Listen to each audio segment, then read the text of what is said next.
Hello everyone. Welcome to Career Class. আজি আন এটা বহুত গুৰুত্বপূৰ্ণ বিষয় লৈ আপোনালোকৰ ওচৰত আহিছো। বিষয়টো হৈছে procrastination. আমি বহুতে এই procrastinationৰ লগত কেতিয়াবা নহয় কেতিয়াবা যুঁজিবলগীয়া হৈছে। বিশেষকৈ আমি যেতিয়া এটা ডাঙৰ গোল লওঁ।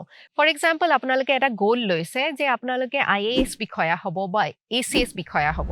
আৰু এই গোলটোৰ কাৰণে আপুনি কিছুমান নিজৰ কাৰণে নিয়মানুৱৰ্তিতা মেইনটেইন কৰিবলৈ কিছুমান ৰুটিন বনাইছে বা কিছুমান কাম কৰিবলৈ চেষ্টা কৰিছে কিন্তু কৰাৰ সত্ত্বেও আপোনালোকে কেতিয়াবা দেখিবলৈ পায় বা নিজে অনুভৱ কৰে যে আপোনালোকে কামবিলাক কৰিব পৰা নাই বাৰে বাৰে হেমাহি কৰিবলৈ ধৰিছে বা কামবিলাক পলম কৰিব ধৰিছে আৰু নিজকে পিছুৱাই গৈ আছে এইটো আচলতে কিয় হয় ইয়াকে কয় procrastination আৰু এই procrastination আমি কৰো কিয় আজি আমি জানিম এই procrastination কৰাৰ আঁৰৰ কাহিনীটো কি হয় বহুতেই procrastination কৰাৰ কাৰণে বহুত অভিভাৱকে শিশুসকলক কয় যে তুমি বহুত এলেহুৱা হয় বা তোমাৰ পৰা নহব আৰু এলাহৰ কাৰণে তুমি একো কাম কৰিব নোৱাৰা কেতিয়াবা আমি নিজেও নিজকে দুখী লওঁ যে নাই মই বহুত এলেহুৱা হয় সেইটো কাৰণে মই কৰিব পৰা নাই আচলতে procrastinationৰ আঁৰৰ বহুত কাহিনী আছে আমাৰ ব্ৰেইনটো কেনেকৈ ফাংচন কৰে যেতিয়া আমি procrastinate কৰো বা যিকোনো এটা গোল আমি এচিভ কৰিবলৈ চেষ্টা কৰো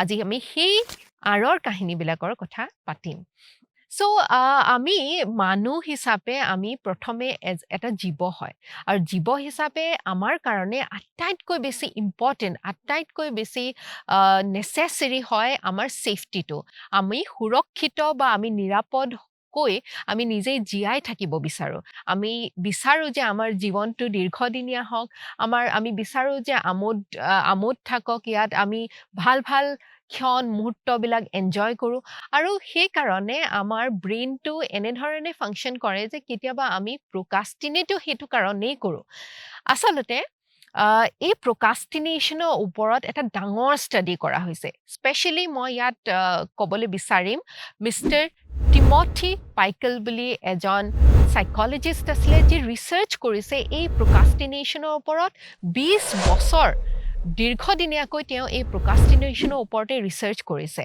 তেওঁ ৰিচাৰ্চৰ পিছত কিছুমান তথ্য ওলাই আহিছে যিবিলাক মানুহে ৰিলেটো কৰিব পাৰিছে আপুনিও আজি ৰিলেট কৰিব পাৰিব সো এনেকুৱা হয় যে আমি জীৱ হিচাপে আমি জানো যে আমি নিৰাপদ হৈ আমি কাম কৰি ভাল পাওঁ আমি সুৰক্ষিত হৈ থাকি ভাল পাওঁ আমি যেতিয়া একদম পূৰ্বলৈ যায় যে আমি গুচি যাওঁ আমি যদি হিষ্ট্ৰিকেল যদি কিছুমান এভিডেন্সেছ আমি বিচাৰি চাওঁ তেতিয়াহ'লে আমি পাওঁ যে আমি যেতিয়া আগৰ দিনত নোমেড মানে আমি যাযাবৰী এটা জীৱন অতিবাহিত কৰিছিলোঁ তেতিয়া আমাৰ জীৱনত বহুত শংকা আছিলে বহুত থ্ৰেটছ আছিলে এই শংকাবিলাক বন্যপ্ৰাণীৰ কাৰণেও আছিলে এক্সট্ৰিম ৱেডাৰ কণ্ডিশ্যনছৰ কাৰণে কেতিয়াবা থাকিব পাৰে খাবলৈ কাইলৈ কি খাবলৈ পাম বা নেপাম তাৰ কাৰণেও আছিলে আৰু সেইকাৰণে আমাৰ কাৰণে বহুত নেচেচেৰী আছিলে যে আমি নিজকে সুৰক্ষিত কৰি ৰাখোঁ আৰু আমি নিজৰ এনাৰ্জিবোৰ ছেভ কৰোঁ আৰু সেই কাৰণেই সেইবিলাক ৰিজনছেই কেনেধৰণে গৈ আজি ক্ৰিয়া কৰি আমাৰ এই আজিৰ লাইফত procrastination হিচাপে থিয় দিছে তাৰ আঁৰৰ কাহিনীটো আমি এতিয়া কথা পাতিবলৈ গৈ আছোঁ আচলতে আমাৰ জীৱনটোত আমি যেতিয়া যিকোনো ভাবুকিৰ আমি সন্মুখীন হওঁ আমাৰ এই ভাবুকিটো যিমানেই ডাঙৰ হৈ যায় সিমানেই বেছি সক্ৰিয় হৈ যায় আমাৰ ব্ৰেইনৰ এটা স্পেচিয়েল পৰ্চন এই স্পেচিয়েল পৰ্চনটোৰ নাম হৈছে এমিগডেলাটো যেতিয়া সক্ৰিয় হৈ যায় তেতিয়া কেনেকুৱা ধৰণৰ প্ৰচেছেছ কেনেকুৱা ধৰণৰ কেমিকেল ৰেছপন্স আমাৰ ব্ৰেইনটোৱে কৰে তাক আপোনাক বুজাই দিবলৈ চেষ্টা কৰিম ধৰি লওক আপুনি বনাঞ্চলত ফুৰি আছে আৰু আপোনাৰ সন্মুখতে এটা ডাঙৰ বাঘ আহি থিয় দিছে সেই বাঘটো এটা আপোনাৰ কাৰণে হৈ পৰে এটা ডাঙৰ প্ৰত্যাহ্বান এটা ডাঙৰ চেলেঞ্জ এটা ডাঙৰ ভাবুকি আপোনাৰ জীৱনৰ কাৰণে আৰু এই ভাবুকিটোক যেতিয়া আপুনি ফেচ কৰে তেতিয়া আপোনাৰ তিনটা ৰেছপন্স এই এমিগডেলাৰ পৰা আহে যেতিয়া এমিগডেলাটো সক্ৰিয় হৈ যায় বহুত হৰম'নছ আপোনাৰ ব্ৰেইনৰ পৰা ৰিলিজ হয় মাইণ্ডত বডিত ৰিলিজ হয় আৰু সেই হৰম'নছবিলাকৰ পৰা আপোনাৰ কিছুমান ৰেছপন্স আপোনাৰ মাইণ্ডত আহে এই ৰেছপন্সবিলাক তিনিটা বিধৰ হয় এটা হৈছে ফাইট মানে আপুনি যুঁজিব নেকি কিন্তু বাঘ হয় ইমান ডাঙৰ এটা প্ৰাণী ইমান ডাঙৰ এটা ভাবুকি আপুনি সেই ডাঙৰ ভাবুকিটোৰ লগত যুঁজিব নোৱাৰে বুলি আপুনি জানে সেইকাৰণে আপুনি যুঁজাৰ অপশ্যনটো আপোনাৰ ব্ৰেইনে চুজ নকৰে ছেকেণ্ড অপশ্যনটো হৈছে যে ফ্লাইট পলায়ন কৰিব নেকি? পলায়ন কৰিলেও আপুনি জানে যে বাঘে ইমান বেগত দৌৰিব পাৰে, আপুনি পলাই হাত সাৰিব নোৱাৰিব। সেইকাৰণে থাৰ্ড অপশ্যনটো আপোনাৰ সেইটো সময়ত কেতিয়াবা ক্ৰিয়া কৰে, সেইটো হৈছে ফ্ৰিজ। মানে আপুনি থৰ লাগি সেইটো জেগাতে ৰৈ যায়। আৰু আপোনাৰ লাইফত যেতিয়া এটা বহুত ডাঙৰ গ'ল আপুনি লয়, ফৰ এক্সাম্পল আপুনি এইচ বিষয়া হ'ব বিচাৰিছে বা APS অফিচাৰ হ'ব বিচাৰিছে, IAS অফিচাৰ হ'ব বিচাৰিছে, এতিয়া আপুনি মন কৰা উচিত যে এই গ'লটো আপোনাৰ কাৰণে আপুনি কেনেকৈ লৈছে? এই গ'লটো এটা বহুত ডাঙৰ চেলেঞ্জ হিচাপে লৈছে নেকি? আপুনি মনত যদি ভাবি পেলাইছে যে ইমান ডাঙৰ এটা চেলেঞ্জ, মই নোৱাৰিম নেকি? যদি অলপো ডাউট আহি যায় আপোনাৰ মনত, তেতিয়া এই যে প্ৰকাষ্টিনেশ্যন কৰা, ডিচিপ্লিন নোহোৱা, এই গোটেইবিলাক বস্তু ক্ৰিয়া কৰিবলৈ আৰম্ভ কৰে। চ' প্ৰথম কথা আপুনি চাব লাগিব যে আপুনি এই গ'লটো এচিভ কৰিব পৰা আপোনাৰ ক্ষমতা আছে নে নাই। যদি আপুনি পঢ়ি ভাল পায়, পঢ়াখিনি বুজি পায়, বিশ্লেষণ কৰা আপোনাৰ মাইণ্ড এটা আছে, তেনেহ'লে নিশ্চয় এইটো কাম আপুনি কৰিব পাৰিব। আপোনাৰ যদি গাইড দিয়ে, আপুনি এজন গাইডৰ সহায় ল'ব পাৰিব। আপুনি এটা ছিকিয়ৰ প্লেন এটা ৰেডি কৰিব পাৰিব। কিন্তু প্ৰথম কথা যে আপুনি নিশ্চিতভাৱে আপুনি ভাবিব লাগিব যে এই যে আপোনাৰ চেলেঞ্জটো যিটো আছে, সেই চেলেঞ্জটো আপুনি ফেচ কৰিব পৰা আপোনাৰ ক্ষমতা আছে। আৰু সেই ক্ষমতাৰ অনুযায়ী আপুনি তেতিয়া কাম কৰিব পাৰিব। এই যে এমিগডেলাৰ কথাটো কৈ আছিলোঁ, যেতিয়া আপোনাৰ লাইফত এই গ'লটো আপুনি বহুত ডাঙৰ এটা চেলেঞ্জ হিচাপে লৈ যায়, তেতিয়া আপোনাৰ বডিত, আপোনাৰ মাইণ্ডত এই এমিগডেলাই ক্ৰিয়া কৰা ষ্টাৰ্ট কৰে আৰু আপোনাৰ ফাইট, ফ্লাইট অৰ ফ্ৰিজ অপশ্যনটো ৰেছপন্সটো আপোনাৰ মাইণ্ডত আহিবলৈ ধৰে আৰু সেই অনুসৰি আপুনি বিহেভ কৰিবলৈ ধৰে। যেতিয়া আপোনাৰ এমিগডেলাটো সক্ৰিয় হৈ যায়, তেতিয়া আপোনাৰ আন এটা অংশ ব্ৰেইনৰ, যিটোক আমি প্ৰিফ্ৰণ্টেল কৰ্টেক্স বুলি কওঁ, যাৰ সহায়ত আপুনি ভাবিব পাৰে, দীৰ্ঘদিনীয়া চিন্তা কৰিব পাৰে, আপুনি দীঘলীয়া লং টাৰ্ম গ'লছ ল'ব পাৰে আৰু সেই অনুযায়ী ডিচিপ্লিন হৈ ৰেচনেলি আপুনি যুক্তি সহকাৰে ভাবিব পাৰে।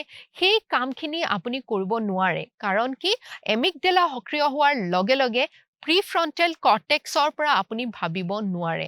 এইটো আমাৰ মাইণ্ডৰ এটা ছিষ্টেম হয়, যাতে আমাৰ ডাঙৰ ভাবুকিৰ পৰা আমি নিজৰ জীৱনটো সুৰক্ষিত কৰিব পাৰোঁ আৰু ৰক্ষা নিজকে কৰিব পাৰোঁ, যাতে আমি লাইফটো জীয়াব পাৰোঁ। চ' এই যে আমাৰ মটিভেশ্যনেল স্পীকাৰ্ছ, কোচসকলে কৈ থাকে যে প্ৰথম কাম যিটো আপোনালোকে কৰিব লাগিব, যে আপোনালোকে চিন্তা কৰিব লাগিব, পজিটিভলি ভাবিব লাগিব যে সেই কামটো আপোনালোকে কৰিব পাৰিব। কাৰণ কি কৰিব পাৰিম বুলি ভাবিলেহে আপোনাৰ সেই পিছৰ কাহিনীবিলাক তেনেধৰণে হয় যে আপুনি এটা দীৰ্ঘদিনীয়া প্লেন লৈ পেলাই আপুনি চলিব পাৰে আৰু সেইকাৰণে আপুনি দৈনিকভাৱে যিখিনি কাম কৰিব লাগে সেইখিনি কৰি যাব পাৰে। চ' আপোনালোকে যেতিয়া এটা গ'ল, যেতিয়া এটা এইম নিজৰ কাৰণে লয়, যেতিয়া এটা লক্ষ্য আপোনালোকৰ জীৱনত লয়, আপোনালোকে সেই লক্ষ্যত উপনীত হ'ব পাৰিব বুলি নিজকে বিশ্বাস দিব লাগিব আৰু বিশ্বাস দিলেহে আপুনি সেই দৈনিকভাৱে যিখিনি কাম কৰিবলগীয়া থাকে সেই কামখিনি আপোনালোকে কৰিব পাৰিব।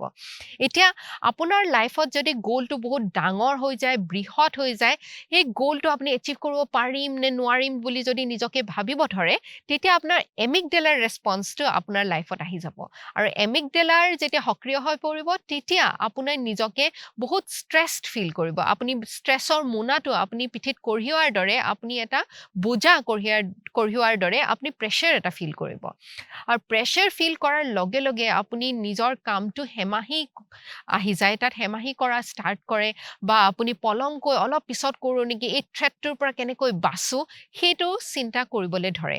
আৰু তাৰ ফলত কি হয়, আপুনি যে এই ফেচবুক স্ক্ৰল কৰিব ধৰে বা ইনষ্টাগ্ৰাম স্ক্ৰল কৰিব ধৰে, আচলতে কিয় কৰে?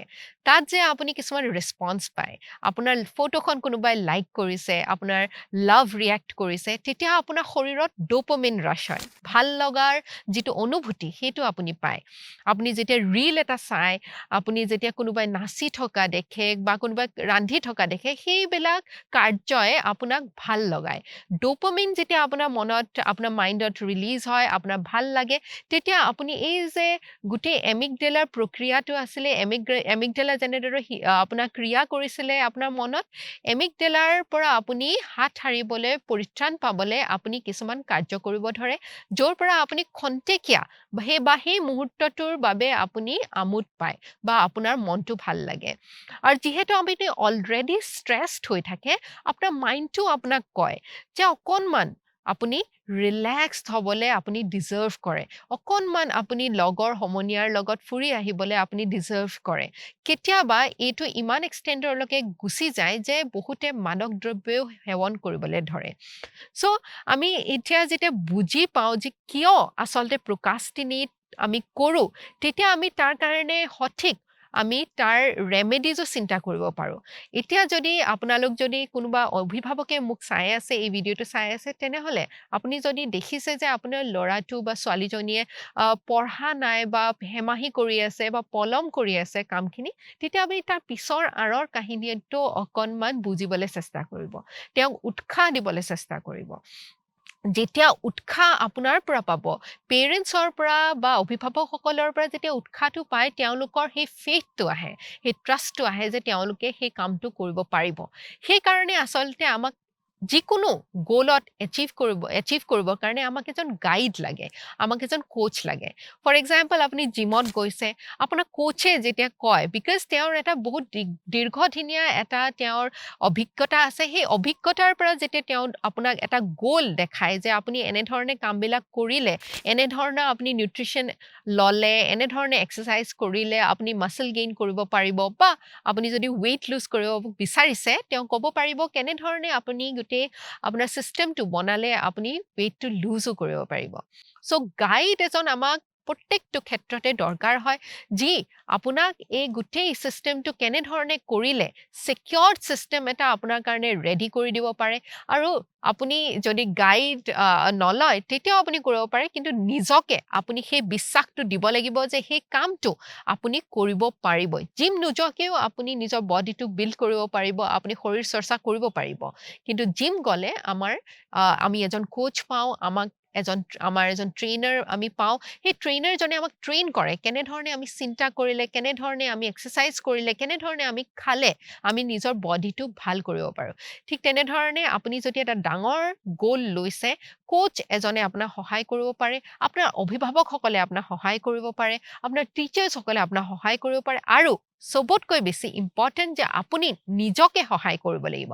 যেতিয়া আপুনি নিজকে ক'ব, নিজকে সেই সান্তনাটো দিব যে আপুনি কৰিব পাৰিব, বা আপোনাৰ অভিভাৱকে আপোনাক কয় যে আপুনি সেই কামটো কৰিব পাৰিব, সফলতা অৰ্জন কৰিব পাৰিব, সেই বিশ্বাসটো যেতিয়া আপোনাৰ আহে যে আপুনি এটা কাম কৰিবলৈ সক্ষম হ'ব, সেই যিটো চেলেঞ্জ হয়, সেই চেলেঞ্জটো একচেপ্ট কৰিব, আৰু একচেপ্ট কৰি পেলাই আপুনি ছাকচেছফুল হ'বলৈও পাৰিম বুলি যেতিয়া আপুনি নিজকে ক'ব, তেতিয়া নিশ্চয় আপুনি এই যিটো জাৰ্ণি হয়, সেই জাৰ্ণিত সফলতা হোৱাৰ যিটো চান্সেছ আছে, সেই সফলতা হোৱাৰ চান্সেছখিনি নিজৰ কাৰণে বহুত বেছি বঢ়াই দিয়ে। যেতিয়া আমি এটা গ'ল লওঁ, সেই গ'লটো আপুনি ষ্ট্ৰেইটকৈ ভিজুৱেলাইজ কৰিবলৈ চেষ্টা কৰক যে আপুনি সফল এজন অফিচাৰ, এজন IAS অফিচাৰ বা ACS অফিচাৰ হ'ব পাৰিছে ভৱিষ্যতে গৈ, আৰু নিজকে সেই ভিজুৱেলাইজেশ্যনটো আপুনি যেতিয়া মেনিফেষ্ট কৰা, নিজকে কল্পনা কৰি লয়, আমাৰ ছাবকনচিয়াছ মাইণ্ডটোৱে তেনেধৰণে চিন্তা কৰিবলৈ আৰম্ভ কৰে। গোটেই বিশ্ব ব্ৰহ্মাণ্ডই আমাৰ সেই গ'লটো মানে এচিভ কৰিবৰ কাৰণে আমাক সহায় কৰে বুলি আমি কওঁ। আচলতে গোটেই বিশ্ব ব্ৰহ্মাণ্ড নহয়, আমি নিজেই নিজকে, নিজৰ ব্ৰেইনটোৱে সেই গোটেই কামখিনি আমাৰ কাৰণে কৰাত আমাক সহায় কৰে, আৰু আমি নিজেই সেই গ'লটো এচিভ কৰিবলৈ ৰেডি হৈ যাওঁ।